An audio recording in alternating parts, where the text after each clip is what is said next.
We have 39 bills to hear today, 10 of which are eligible for due pass motion. The remaining bills are suspense items. The following bills that are still on file will not be heard today. AB 1277, Assemblyman Bro, and AB 876 by Assemblyman McCarthy were approved as 28.8.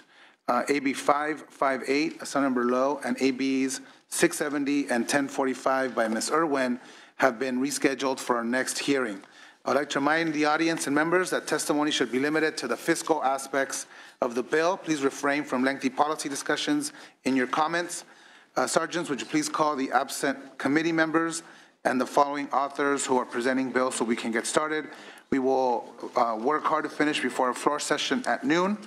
That's authors presenting bills as due pass, Assemblers Cooley, Brown, Jones, Santiago, Hernandez, who's here, Gomez, and Gomez. Suspense bills, we have Senator Nguyen, Senator Bonilla, Gonzalez, Chavez, and Nazarian. And we go by file order, so that means we start with our colleague, Senator Nguyen from Garden Grove. Come on, the floor is yours. Thank you, Mr. Chairman, and Vice Chair Bates and members of the committee. SB 150 will assist former students of Corinthian colleges by not burdening them with state income tax on liability from forgiven federal, state, and private student loans. On May 4th, Corinthian colleges declared bankruptcy and closed or sell all 107 of its former campuses nationwide, severely impacting more than 13,000 Californian students.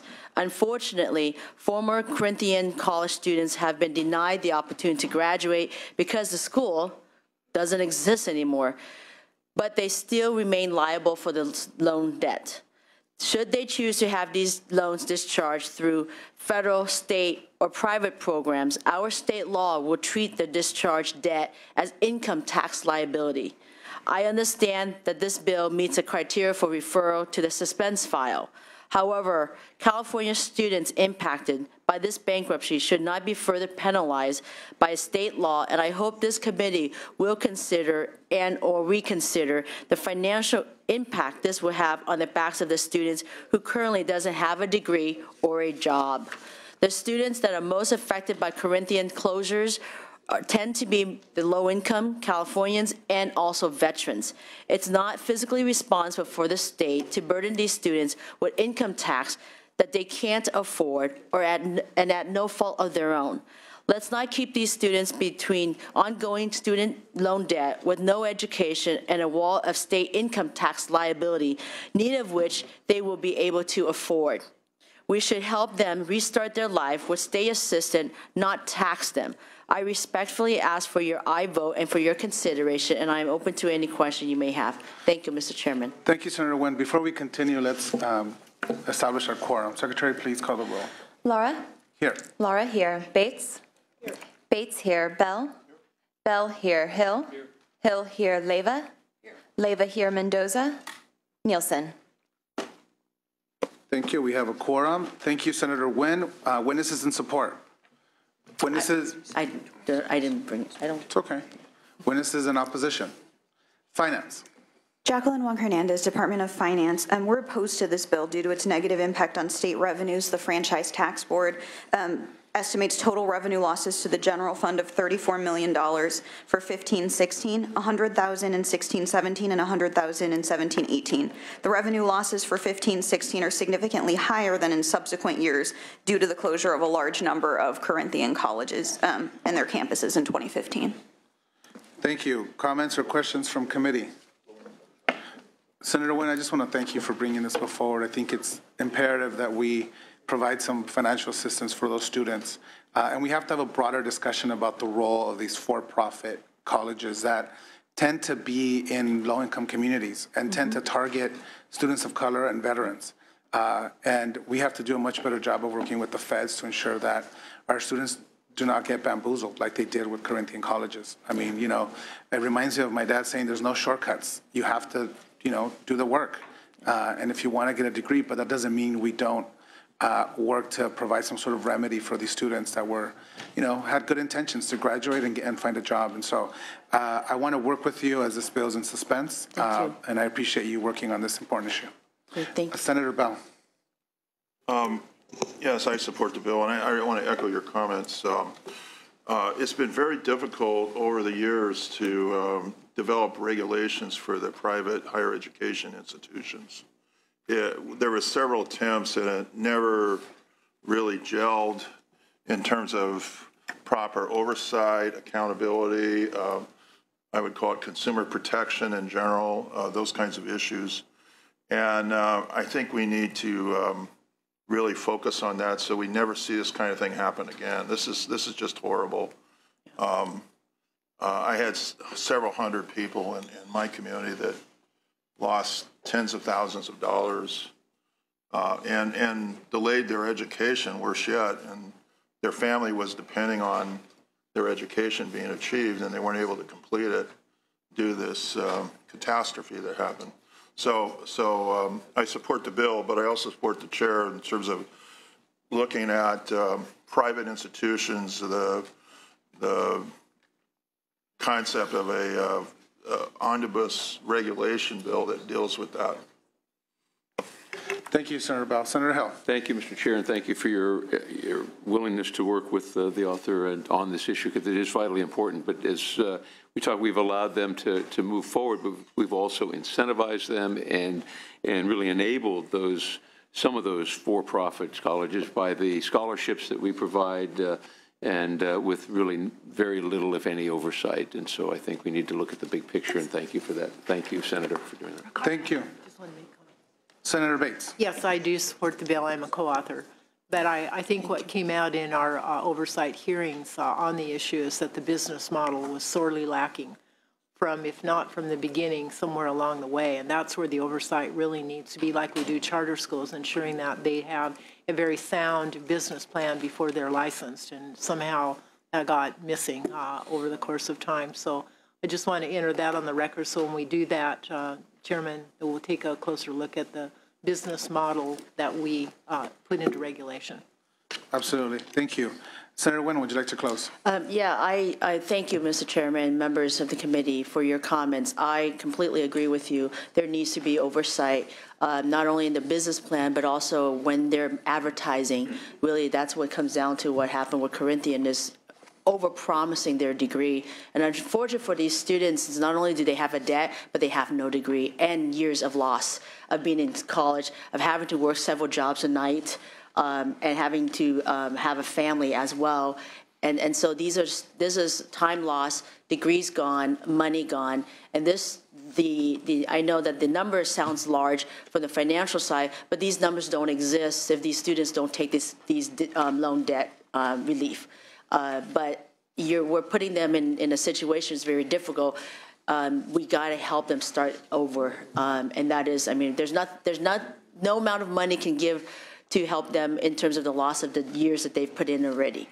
But I do know the community colleges is also helping to try and move these students over and trying to get them some kind of credit, potential relief as well.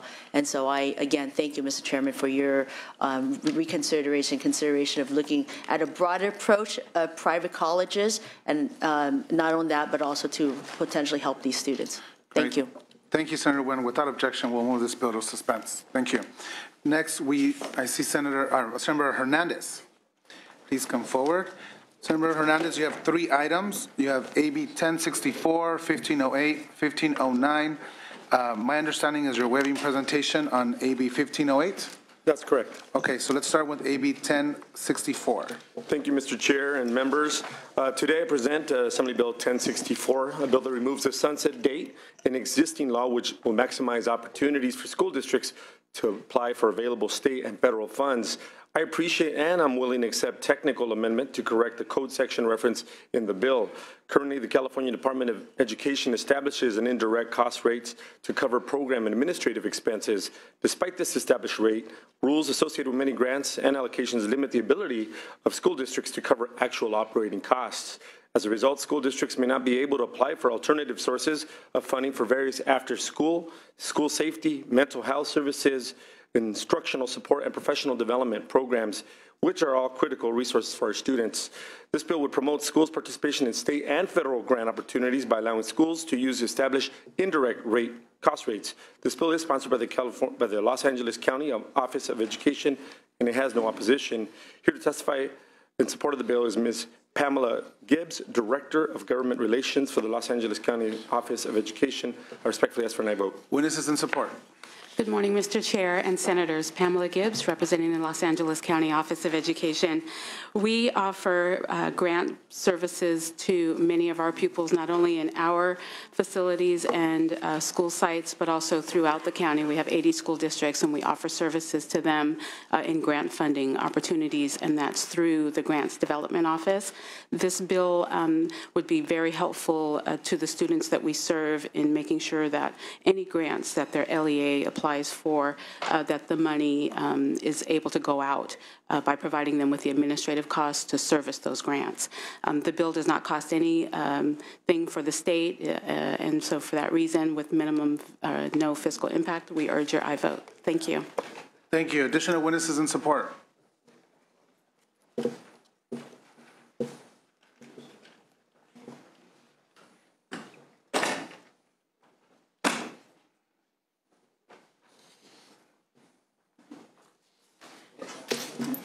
Good morning, Mr. Chair and members. Leangela Reed on behalf of the Small School Districts Association in support. Thank you. Additional witnesses in support. Witnesses in opposition. Finance. We don't see any additional impact to the state as the bill just makes permanent the current indirect cost rate. Thank you. Comments or questions from committee? Seeing none, there's a motion by, would you like to close, Assembly Hernandez? I ask for an aye vote, please. Very well. A motion by Senator Hill. Secretary, please call the roll. The motion is due pass as amended to the Senate floor. Laura? Aye. Laura, aye. Bates? Bates, aye. Bell? Bell, aye. Hill? Hill, aye. Leyva? Aye. Leyva, aye. Mendoza? Nielsen? Aye. Nielsen, aye.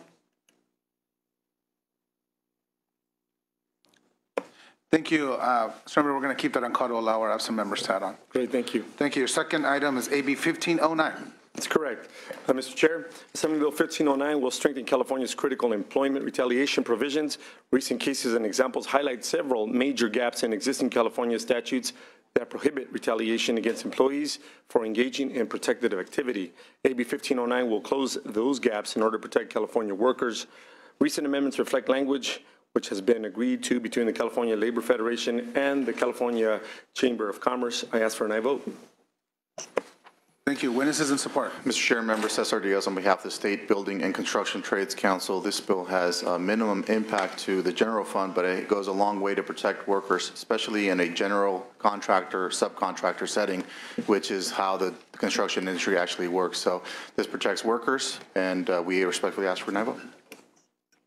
Thank you. Additional witnesses in support. Witnesses in opposition. Finance.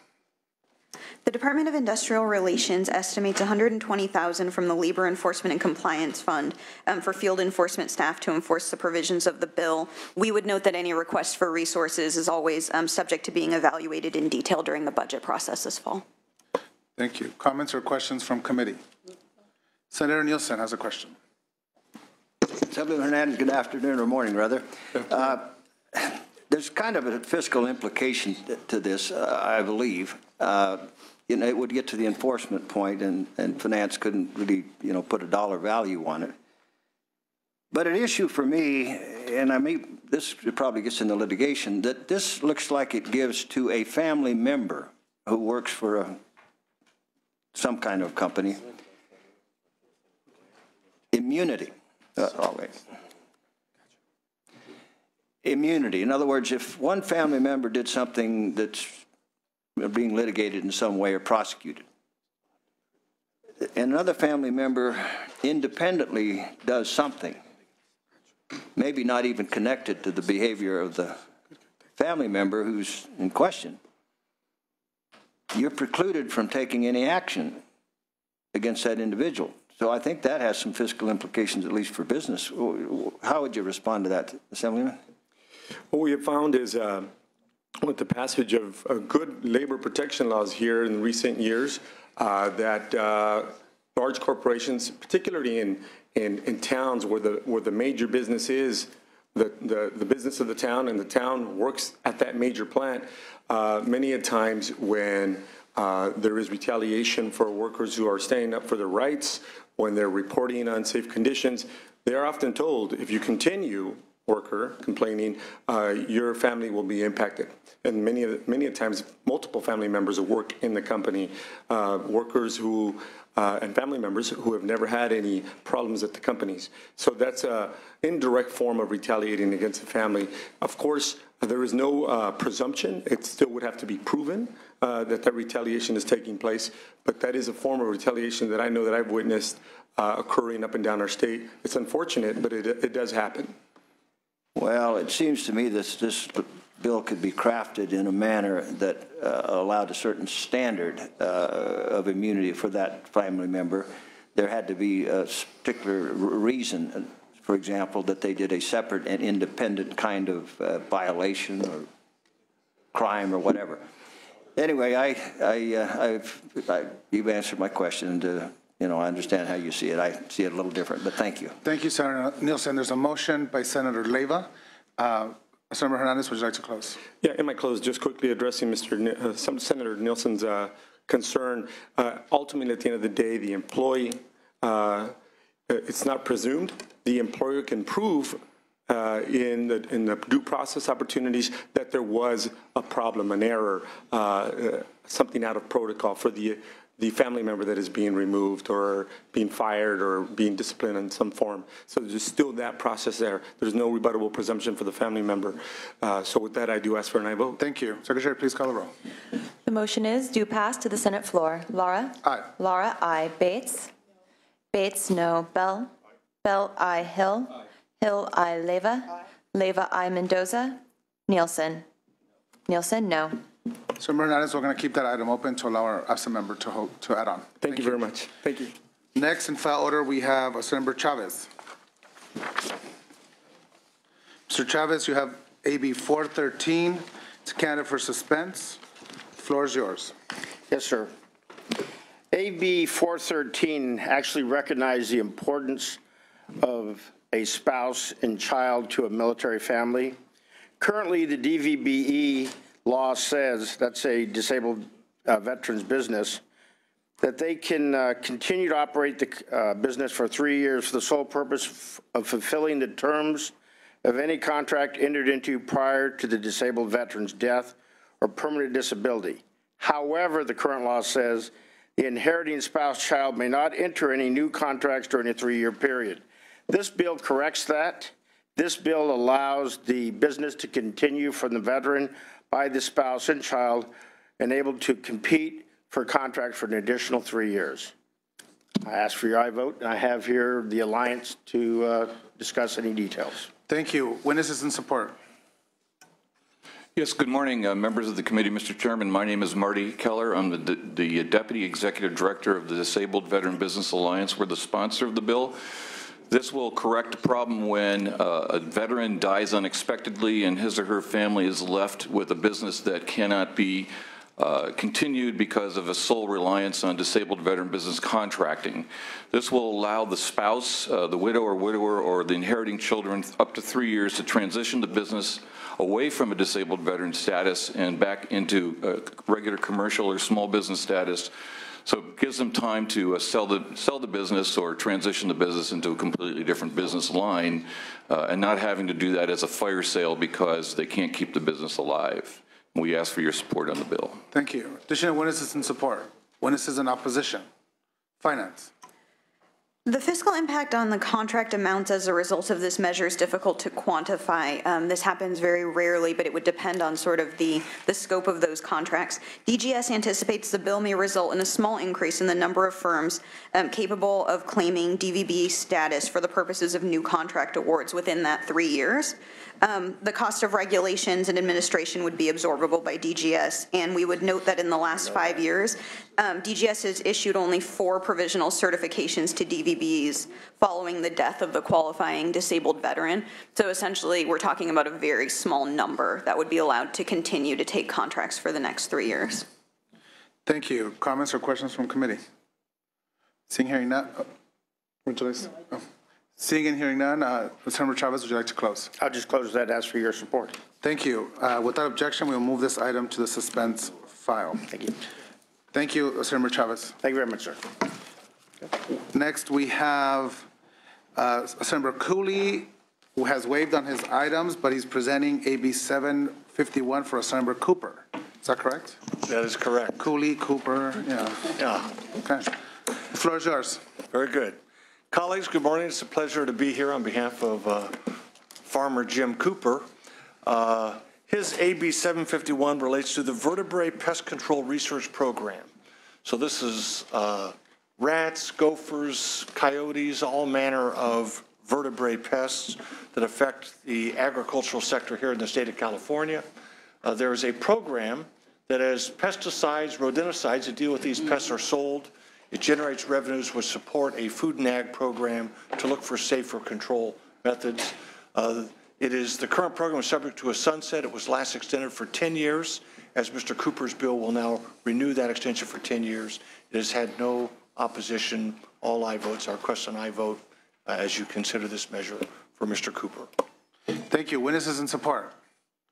Witnesses in opposition? Can everybody just come forward? Finance. We're in support of this bill. We believe that extending the vertebrate pest control program for an additional 10 years would allow CDFA the authority to basically avert potentially millions of dollars in agriculture and public health damage that could be caused otherwise. Comments or questions from committee? Seeing hearing none, Senator Hill moves the item. Secretary, please call the roll. The motion is due pass to the Senate floor. Laura? Aye. Laura, aye. Bates? Bates, aye. Bell? Bell, aye. Hill? Hill, aye. Leyva? Leyva, aye. Mendoza? Nielsen? Nielsen, aye. Thank you very much. Thank you, Senator Cooper. We're going to keep that item open to allow our absent members. Thank you. Thanks. Members, we're going to work the file as sergeants diligently call the members that are going to be presenting. We're going to take up AB 18 by Assemblymember Dodd. That's AB 18. Witnesses in support? Witnesses in opposition? Finance? We don't have a position on this bill, but would note that depending on the total eligible disaster recovery costs, the state share of eligible disaster, the state share of that right now is between $5.8 million and $9.375 million general fund. This bill would increase the state share by somewhere between $2 and $3 million. This range represents the local match amount, which under this bill becomes the state's responsibility instead of the locals. Thank you. Without objection, we'll move this item to the, any comments or questions from committee? Seeing none, we're going to move this item to the suspense file. Moving on to Senator Ian Calderon's items, AB 74. Witnesses in support. Witnesses in opposition. Finance. The Department of Finance is opposed to this bill as DSS has already begun a multi-year effort to increase the frequency of facility inspections.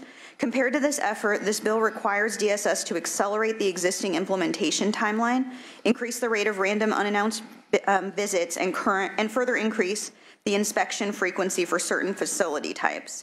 As such, the bill results in significant general fund costs beyond the level included in the 2015 Budget Act, which was significant. DSS is currently required to visit a facility not less than once every 5 years and perform unannounced visits on 30% of all licensed facilities annually. The 2015 Budget Act included $3 million general fund for 28.5 new positions to support the expansion and frequency of these visits and inspections. When fully implemented, the ongoing annual resource needs are estimated to be $14 million and 145 positions. And that's sort of the administration's current plan. As this provides an additional acceleration, we're looking at approximately 20 to 25 million general fund annually. Thank you. Comments or questions from committee members? Seeing none, without objection, we'll move this item to a suspense file. Moving on to AB 159. Witnesses in support. Witnesses in opposition. Finance. No file.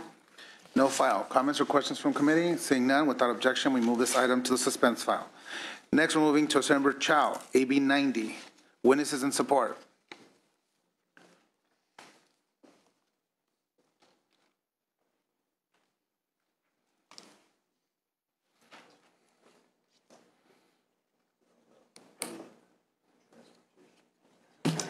Jerry Gonzalez with AARP, 3.2 million members in support. Thank you. Witnesses in opposition? Finance. HCD estimates it would need 4.5 positions and $589,000 in 15-16 to develop this program, and 9 positions and nearly $1 million in 16-17 and ongoing for program evaluation, development, and program administration. We would note that as currently written, the bill does not address whether HCD can use funds from the HTF for administrative and planning costs. HUD regulations currently allow up to 10% of each annual grant to be used for those purposes, but it's not specified in this bill, and we have a concern about that. Thank you. Comments or questions from committee? Seeing and hearing none, without objection, we move this item to the suspense file. Moving on to AB 146 by Assemblywoman Cristina Garcia. Witnesses in support. Witnesses in opposition. Finance. No file. Comments or questions from committee? Seeing and hearing none, without objection, we will move this item to a suspense file. Moving on to AB 171 by Assemblywoman Irwin. Witnesses in support. Witnesses in opposition. Finance. This bill annually appropriates $5.6 million general fund to CalVet to be allocated to the CVSOs on a pro rata basis to counties that have already established and maintain a county veteran service officer in accordance with the formula based on performance. Since 2006-2007, the base budget has been $2.6 million, and subsequent budget acts have appropriated annually varying amounts. Right now, the 2015 Budget Act appropriated a total of $5.6 million, but it's an annual budget process, and this bill appropriates it every year. Thank you. Comments or questions from committee? Seeing and hearing none, without objection, we move this item to the suspense file. Moving on to AB 449. Witnesses in support. Witnesses in opposition. Finance. The Franchise Tax Board estimates a revenue loss of $100,000 in 15-16, $400,000 in 16-17, and $900,000 in 17-18. This bill would also result in unknown but likely significant costs to state and local means-tested programs. We have no position. Thank you. Comments or questions from committee? Seeing and hearing none, without objection, we move this item to a suspense file.